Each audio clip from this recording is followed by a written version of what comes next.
Hello everybody, this is Jake with Bearded Gear, and I've got a knife to show you today. This knife has probably been one of the longest in my personal collection. I've had this knife since about 2010 or 2011. This is a Dawson Explorer Elite. This knife has been absolutely fantastic for me. This knife is constructed out of 52-100 blade steel, which has held an edge incredibly well over time. I believe I've only sharpened it once or twice. Beyond that, I've stropped it quite a few times. But not only does it take an edge really well when I have had to sharpen it, it's also been fantastic at maintaining that edge, regardless of what crazy abuse I'm putting it through.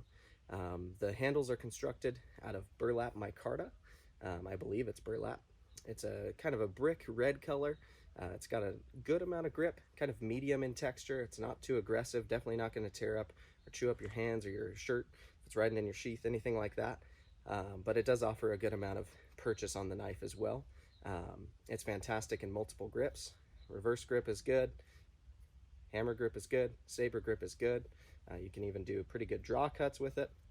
It's been fantastic for me. I've really enjoyed this knife. The coating has stood up very well. I'm not sure on these back when they were making them when I got them, whether it was PVD or gun coat or what they used, but considering the amount of use it's taken, it's done fantastically well. I've been nothing but happy with it, and I figured I'd show you guys this knife in use a little bit today, let you see it do some chores and some work, and hopefully it can illuminate this knife a little bit better for you. Gone ahead and just grabbed what was the closest decent sized stick here. This wood's relatively soft and it's a little bit damp because we have been getting some rain up here, but you'll see the Dawson is fantastic at making these shavings.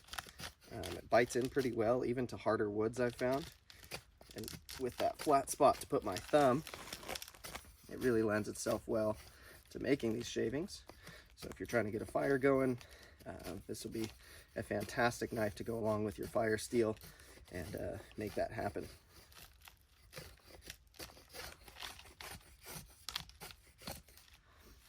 Because it's a little bit hefty as well, it's got a decently thick stock on it, and because it's got all this real estate back here and a swell at the back, I've also found it does really well if I choke back on it and give myself some leverage to make these pretty fantastic chopping cuts.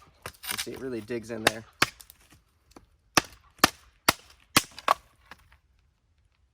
Just like that.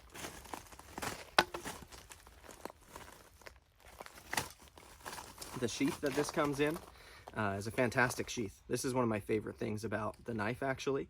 I believe they've changed their sheaths since, but the way that they were making them back when I got it is fantastic. It's form fit really well to the knife, but the retention system is what's my favorite part. It's all Kydex in construction with some rivets along here. Got a few extra holes if you wanted to attach a clip or something like that. But the best part to me, you'll see, is actually the way that the knife is retained in the sheath. It's designed so that you can vertical carry it if you'd like, and it will not fall out. The reason for that is because this final pin in the handle or rivet, whatever it is that you want to call these holes here, that's a technical term, the final one is held captive by a little nub in the Kydex. So in order to release the knife, you'll notice it kind of pops in. In order to release it, you have to press gently up on the Kydex, and that separates the two materials. So you pull that little pin out, and then you're able to slide the knife out. But because it pops in like that, it's fantastic at staying in the sheath. And without being overly tightly pressed down to the knife, allowing the knife a little bit of room to breathe in there, it's still able to keep it in perfectly solid every time.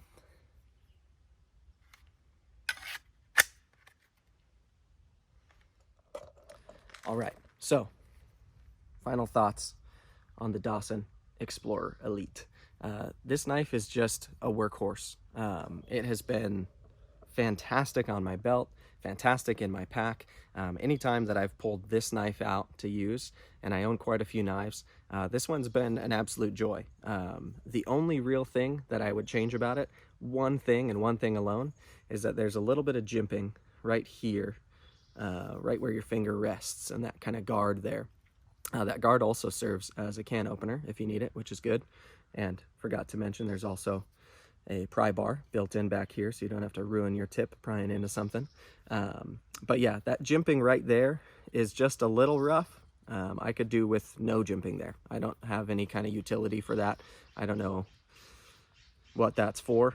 Maybe someone could enlighten me as to what the purpose of jimping like that is right there on the guard. But yeah, in bare hands, it's just a little bit rough on the knuckle. In gloves, you don't really notice it so much. But the jimping right here is fantastic. It's the same style jimping, but here it makes sense because you're pushing down with the pad of your thumb. But yeah, this knife has been fantastic. Whether you get it new in 3V or you can find an old one like this in 52-100, it's certainly going to be a fantastic knife for you. This micarta is excellent. I think they still do work with some micarta. They might have some G10 options now. They've probably got all kinds of stuff. But this knife being almost 10 years old and me putting as many miles on it as I have, it really does fantastically well. So with the jimping right here aside, I've got nothing else negative to say about this knife whatsoever. It's been a fantastic choice for me, and I'm super glad I've gotten to own it.